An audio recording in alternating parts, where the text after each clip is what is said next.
सीताराम जय बजरंगबली। व्यास जी ने कहा, एक बार नौमिषारण्य तीर्थ में 88,000 मुनि एकत्र होकर सूत जी से पूछने लगे, हे महामुनि, आपने हमें अनेक पुराणों की कथाएं सुनाई हैं, अब कृपा करके हमें एक ऐसा व्रत और उसकी विधि और उसकी कथा बताएं जिसको करने से संतान की प्राप्ति हो तथा मनुष्यों को रोग शोक अग्नि सर्प दुख आदि का भय दूर हो। कलयुग में सभी जीवों की आयु बहुत कम है, इस पर यदि उन्हें रोग चिंता के कष्ट होते रहेंगे तो फिर श्री हरि के चरणों में अपना ध्यान कैसे लगा सकेंगे।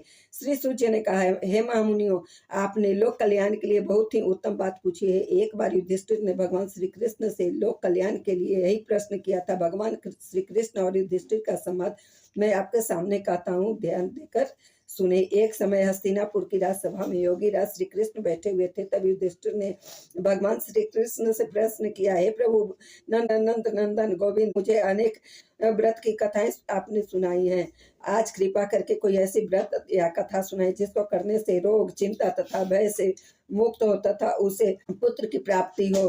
हे प्रभु, बिना पुत्र मनुष्य का जीवन व्यर्थ है, वह नरकगामी होता है। पुत्र के बिना मनुष्य पितृ ऋण से छुटकारा नहीं पा सकता और न ही वह पुनाक नरक से उद्धार पा सकता है। अतः कोई पुत्रदायक व्रत बतलाए। भगवान श्री कृष्ण ने कहा, हे राजन, मैं एक प्राचीन इतिहास सुनाता हूँ, आप उसे ध्यान पूर्वक सुने। कुंडनपुर नामक एक नगर में नंदा नामक एक महाबुद्धिमान ब्राह्मण रहता था। उसका गुजारा जैसे तैसे चल जाता, परंतु वह बहुत दुखी रहता था क्योंकि उसकी कोई संतान नहीं थी। वह उसकी पत्नी सुनंदा पतिव्रता थी। वह भक्ति पूर्वक श्री हनुमान जी की आराधना करती थी। मंगलवार के दिन वह व्रत करके अंत में भोजन बनाकर हनुमान जी को भोग लगाने के बाद ही स्वयं भोजन करती थी।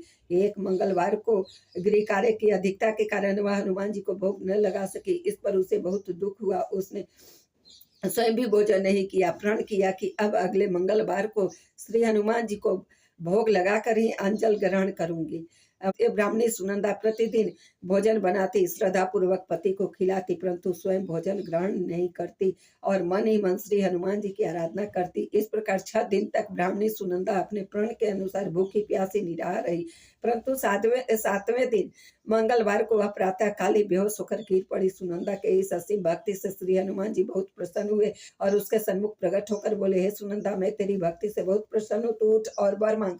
सुनंदा ने अपने आराध्य देव श्री हनुमान जी को अपने समक्ष पाकर आनंद से विवल हो उनके चरणों में गिर पड़ी और कहा, हे प्रभु, मेरे कोई संतान नहीं है, कृपा करके मुझे संतान प्रदान करे। श्री हनुमान जी ने कहा, तेरी इच्छा पूर्ण होगी, तेरे यहाँ एक कन्या उत्पन्न होगी, उसके अष्टांग प्रतिदिन सोना दिया करेंगे। इस प्रकार वर देकर श्री हनुमान जी अंतर ध्यान हो गए।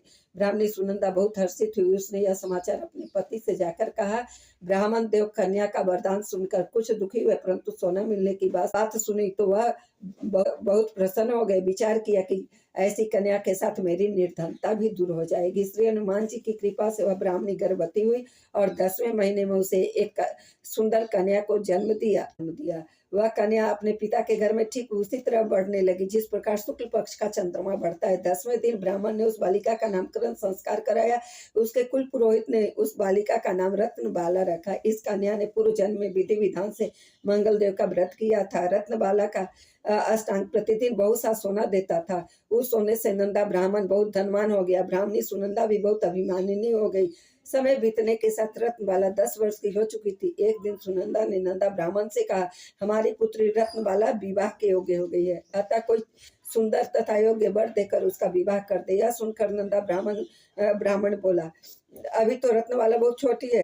ब्राह्मणी बोली, शास्त्रों की आज्ञा है कि कन्या 8वें वर्ष में गौरी, 9वें वर्ष में रोहिणी, 10वें वर्ष में कन्या, उसके पश्चात रसवला हो जाती है। गौरी के दान से पाताल लोक, रोहिणी के दान से वैकुंठ लोक और कन्या के दान से इंद्र लोक में सुखों की प्राप्ति होती है। हे पतिदेव, अगर रजस्वला का दान किया जाता है तो घोर नरक की प्राप्ति होती है।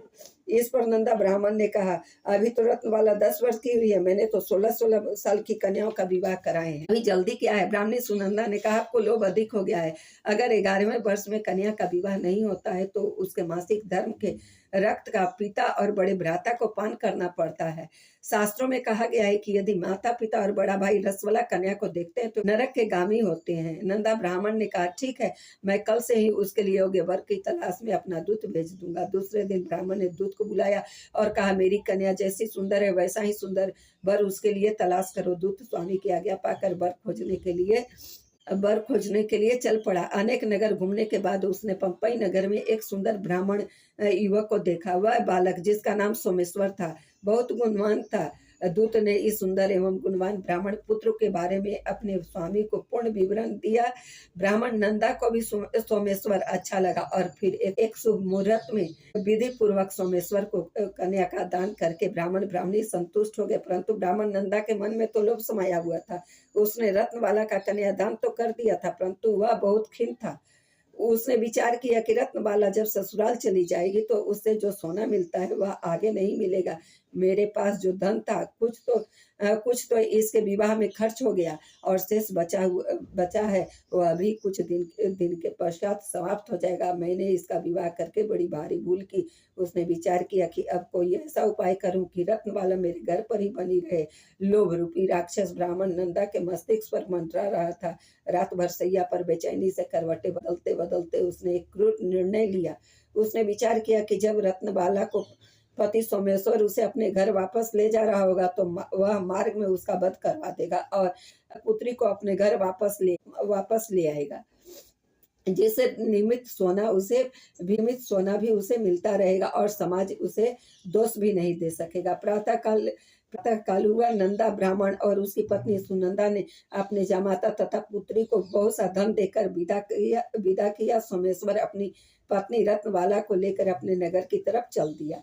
नंदा ब्राह्मण लोभ के वशीभूत हो पाप पुण्य का विचार भी भूल चुका था। अपने भयानक एवं क्रूर निर्णय को कार्य रूप देने के लिए उसने अपने दूत को मार्ग में अपने जमाई का वध करने के लिए पहले ही भेज दिया था।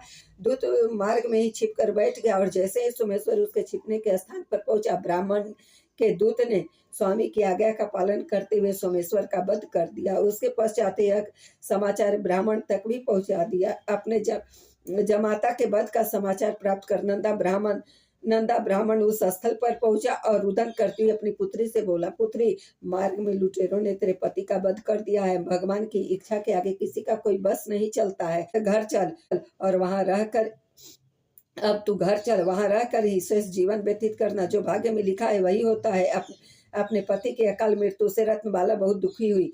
करुण क्रंदन और रुदन करती हुई अपने पिता से बोली, हे पिताजी, संसार में जिस स्त्री का पति नहीं है उसका जीना व्यर्थ है। मैं अपने पति के साथ अपने शरीर को जला दूंगी और सती होकर अपने इस जन्म को माता पिता के नाम को तथा सास ससुर के यश को सार्थक करूंगी। ब्राह्मण नंदा अपनी पुत्री रत्नबाला के वचनों को सुनकर अवाक रह गया। वह विचार करने लगा, मैंने व्यर्थ ही जमाता वध का पाप अपने सिर लिया। रत्नबाला अपने पति के साथ अपने प्राण तक देने को तैयार है। मेरा तो दोनों तरफ मरण हो गया। धन तो अब मिलेगा नहीं। जमाता वध के पाप के फलस्वरूप हमें यातना भी भुगतनी पड़ेगी। यह सोचकर वह बहुत दुखी हुआ। सोमेश्वर की चिता बनाई गई। रत्नबाला सती होने की इच्छा से पति का सिर अपने गोद में रखकर चिता पर बैठ गई। जैसे ही सोमेश्वर के चिता में आग लगाई गई, वैसे ही प्रसन्न हो मंगल देव वहां प्रकट हुए और बोले, हे रत्नबाला, मैं पति भक्ति से बहुत प्रसन्न हूँ, तू वर मांग। रत्नबाला ने अपने पति का पुनर्जीवन दान मांगा। मंगल देव बोले, रत्नबाला, तेरा पति अजर अमर तथा महाविद्वान भी हो जाएगा। इसके अतिरिक्त तेरी जो इच्छा है वह भी वर मांग। रत्नबाला ने कहा, हे प्रभु, हे ग्रहों के स्वामी मंगल देव, यदि आप मुझ पर प्रसन्न हैं तो मुझे यह भी वरदान दीजिए कि जो भी मनुष्य मंगलवार के दिन प्रातः काल लाल पुष्प लाल चंदन से पूजा करके आपका स्मरण करे, उसे रोग व्याधि न हो, स्वजनों का कभी वियोग न हो, सर्प अग्नि तथा शत्रुओं का भय न रहे। जो स्त्री मंगलवार का व्रत करे वह कभी विधवा न होकर अटल सौभाग्यवती रहे तथा पुत्र पौत्रों से युक्त सुखी जीवन व्यतीत करे। मंगल देव तथास्तु कहकर अंतर ध्यान हो गए। मंगल देव की कृपा से सोमेश्वर जीवित हो उठा। रत्नबाला अपने पति को पुनः प्राप्त कर बहुत प्रसन्न हुई। सोमेश्वर अपनी पत्नी को लेकर अपने नगर को चल दिया। इसके बाद से दोनों पति पत्नी मंगल देव का व्रत प्रत्येक मंगलवार को करने लगे और मंगल देव की कृपा से वे दोनों इस लोक का सुख ऐश्वर्य भोग कर अंत में स्वर्ग लोक को गए। बोलो मंगल भगवान की जय, बोलो हनुमान जी की जय।